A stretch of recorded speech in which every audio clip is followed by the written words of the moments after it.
आज हम लोग भगवान शिव माता पार्वती के पुत्र अंधक का किस तरह हुआ था जन्म और उनको राक्षस क्यों कहा जाता था, तो चलिए आज हम लोग इस वीडियो के माध्यम से जानें। अंधक एक प्रमुख पौराणिक पात्र है जिसे शिव और पार्वती का पुत्र माना जाता है, लेकिन उसकी उत्पत्ति की कथा अद्वितीय और अद्भुत है। अंधक की उत्पत्ति की कथा इस प्रकार है। एक सुंदर दिन भगवान शिव और माता पार्वती स्वर्ग से पृथ्वी पर सैर सपाटा करने निकल पड़े। उनके चरणों में काशी, वह महान नगरी आई जिसे शिव का अपना घर माना जाता है। जब वे वहां पहुंचे, भगवान शिव नदी किनारे एक शांत स्थल पर बैठ गए थे जहां से पूर्व की दिशा को देखा जा सकता था। उनके चेहरे पर एक अद्वितीय शांति और ध्यान का संचार हो रहा था। इसी दौरान पार्वती जी को एक मस्ती भरा ख्याल आया और वे चुपचाप भगवान शिव के पीछे बढ़ती हुई उनकी आंखों को अपने मुलायम हाथों से बंद कर दिया।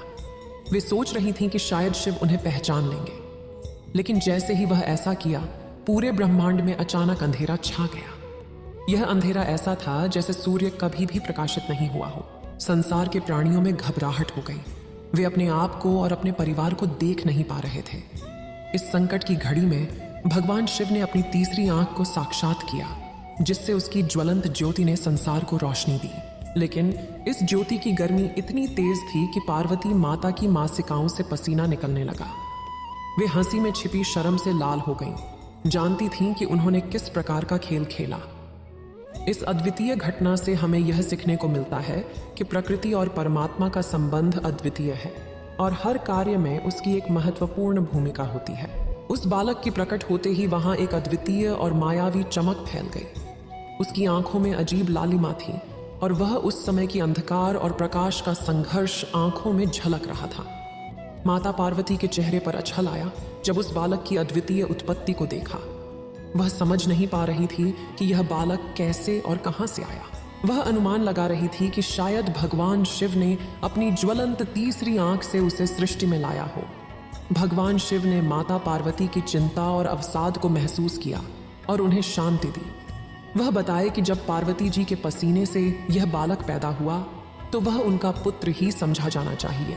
भगवान शिव की बातों से संतुष्ट होकर पार्वती जी ने उस बालक को अपनी गोद में उठाया और उसे प्रेम से देखा। उसके अजीब और भयानक रूप को देखकर उन्होंने उसका नाम अंधक रखा। जब दैत्य हिरण्याक्ष ने एक पुत्र की प्रार्थना की तो भगवान शिव ने उसे अंधक को सौंप दिया, जिससे वह उसके पिता बन सके। अंधक का पालन पोषण असुरों के द्वारा हुआ और वह उनकी शिक्षाओं और संस्कारों में पला। वक्त के साथ उसने अपनी शक्तियों और असुरों की शिक्षाओं को समझा और उनका अधिपति बना। उसकी शक्तियों और अधिकार में अब वृद्धि हो गई थी और वह संसार के अनेक प्रांतों पर अपना शासन फैला दिया। जब अंधक ने ब्रह्मा जी से वह अद्वितीय वरदान प्राप्त किया तो वह अपने आप को अजेय समझने लगा। वह अपने शक्तिशाली वरदान के सहारे सभी देवताओं को परास्त करने में सफल हुआ। तीनों लोग उसके अधीन हो गए थे और वह स्वयं को सबसे शक्तिशाली राजा समझने लगा। समय बीतता गया और अंधक का अहंकार बढ़ता चला गया। वह अब तक तीनों लोकों में अपनी प्रशासनिक शक्तियों का प्रदर्शन कर रहा था और उसका कहना अब सभी देवताओं के लिए परम सत्य बन गया था।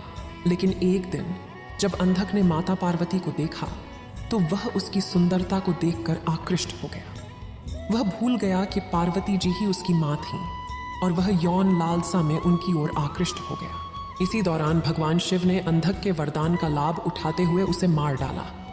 अंधक के मृत्यु के बाद तीनों लोकों में पुनः शांति स्थापित हुई और देवता अपनी अपनी राजधानियों में वापस लौट गए। यह घटना सभी को यह सिखा दी कि अहंकार और अविवेक का परिणाम हमेशा हानिकारक होता है।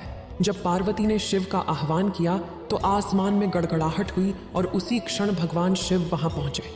उनका क्रोधित रूप देखकर सभी का मन डर से कांप उठा।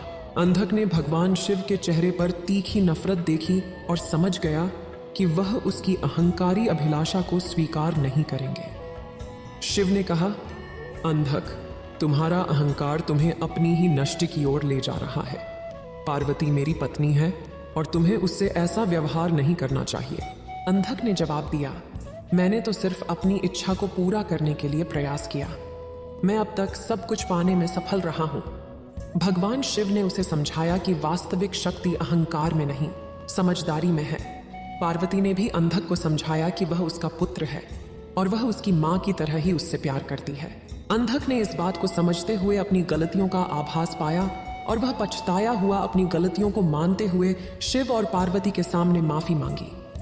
भगवान शिव और पार्वती ने उसे क्षमा की और उसे सही मार्ग पर लौटने की सलाह दी। अंधक को इस सच्चाई का पता चलकर वह हैरान और डरा हुआ महसूस हुआ। उसके मन में एक पल के लिए भी यह सोचना संभव नहीं था कि वह पार्वती का पुत्र हो सकता है और वह उसी मां के प्रति यौन आकर्षण महसूस कर रहा था जिसके चलते उसने शादी का प्रस्ताव रखा था। शिव के चेहरे पर आग की भांति क्रोध चमक रहा था। उसने अंधक को गहरे स्वर में कहा, अंधक, तुम्हारी अज्ञानता और अंधा अहंकार तुम्हें अब तक इस सच्चाई से अनजान रखा। अब तुम्हारी वही गलती तुम्हारे नाश का कारण बनेगी। भगवान शिव ने फिर अपने त्रिशूल को उठाया और एक जोरदार प्रहार के साथ अंधक का वध कर दिया। उसकी मृतदेह जमीन पर गिरी और एक पल में ही संपूर्ण प्रदेश में शांति छा गई। पार्वती, जिसने हर समय अंधक को अपना पुत्र माना था, वह दुखित होकर उसके पास गई। भले ही अंधक ने गलती की थी, लेकिन वह उसकी मां थी और हर मां के लिए अपने संतान की मृत्यु सहना बहुत कठिन होता है। वह उसके शरीर के पास बैठी और उसे आंचल में लपेट लिया। उस समय उसकी आंखों में सिर्फ शोक और दुख था। भगवान शिव ने पार्वती का साथ दिया और उसे समझाया कि यह सब अंधक के खुद के किए गए कर्मों का परिणाम था। लेकिन वह अब मुक्त हो गया था और उसकी आत्मा को शांति मिली थी। एक प्राचीन कथा के अनुसार अंधक वास्तव में कश्यप ऋषि और दिति का पुत्र था। दिति और अदिति दो बहनें थीं, जिनमें अदिति सूर्य की पत्नी थी और दिति दैत्यों की माता बनी। कश्यप ऋषि ने दिति से कई पुत्रों को जन्म दिया, जिसमें अंधक भी शामिल था। अंधक की जन्म की कथा भी अद्वितीय है।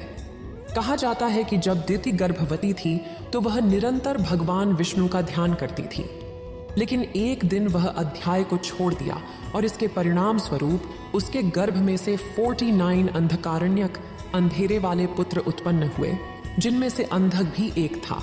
अंधक असुर था और उसने भगवान शिव को चुनौती दी। वह अभिमानी था और सोचता था कि वह अदृश्य और अजेय है, लेकिन भगवान शिव, जो तीनों लोकों के महादेव थे, उसे उसकी अभिमानी सोच की सजा देने के लिए तैयार थे। जब अंधक ने भगवान शिव को युद्ध में चुनौती दी तो एक महासंघर्ष हुआ। इस महायुद्ध में भगवान शिव ने अंधक को पराजित किया और उसका वध कर दिया। इस प्रकार यह कहा जाता है कि अभिमान और अहंकार हमें अपने पतन की दिशा में प्रेरित करते हैं। अंधक की कथा हमें यह सिखाती है कि अहंकार और अधिकार की तलाश में हम अकेला नहीं, अपितु संपूर्ण सृष्टि का संतुलन भी खो देते हैं। मुझे पूर्ण विश्वास है कि यह वीडियो आपको अच्छी लगी होगी, तो हर हर महादेव लिख दीजिए। इस वीडियो को बोलते समय कोई त्रुटि हो तो मैं क्षमा चाहती हूँ। उम्मीद है आप सभी को यह वीडियो अच्छी लगी होगी। अगर आप शिव के सच्चे भक्त हैं तो चैनल को सब्सक्राइब और वीडियो को लाइक करके कमेंट में हर हर महादेव लिख दीजिए।